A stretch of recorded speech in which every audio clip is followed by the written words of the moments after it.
భూ కుంభకోణం కేసులో అరెస్టైన జార్ఖండ్ మాజీ సీఎం హేమంత్ సోరెన్ జైలు నుంచి విడుదలయ్యారు. 6 నెలల జైలు జీవితం అనంతరం రాంచీలోని బిర్సా ముండా జైలు నుంచి ఆయన రిలీజ్ అయ్యారు. కేసులో ఇరుపక్షాల వాదనలు విన్న జార్ఖండ్ హైకోర్టు బెయిల్ మంజూరు చేసింది. హేమంత్ సోరెన్ జైలు నుంచి బయటకు వస్తూనే జేఎంఎం కార్యకర్తలు అభిమానులకు అభివాదం చేశారు.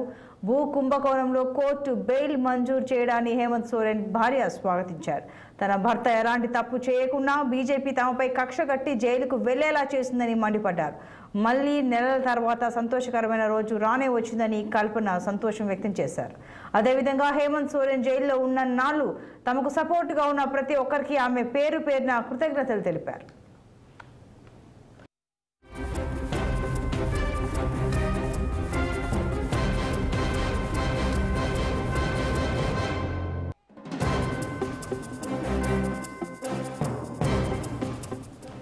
భూ కుంభకోణం కేసులో అరెస్టైన జార్ఖండ్ మాజీ సీఎం హేమంత్ సోరెన్ జైలు నుంచి విడుదలయ్యారు. 6 నెలల జైలు జీవితం అనంతరం రాంచీలోని బిర్సా ముండా జైలు నుంచి ఆయన రిలీజ్ అయ్యారు.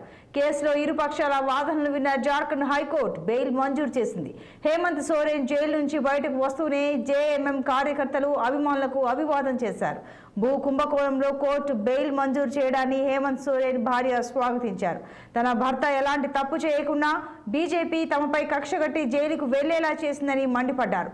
మళ్లీ నెలల తర్వాత సంతోషకరమైన రోజు రానే వచ్చిందని కల్పన సంతోషం వ్యక్తం చేశారు. అదేవిధంగా హేమంత్ సోరెన్ జైల్లో ఉన్నన్నాళ్ళు తమకు సపోర్టుగా ఉన్న ప్రతి ఒక్కరికి ఆమె పేరు పేరున కృతజ్ఞతలు తెలిపారు.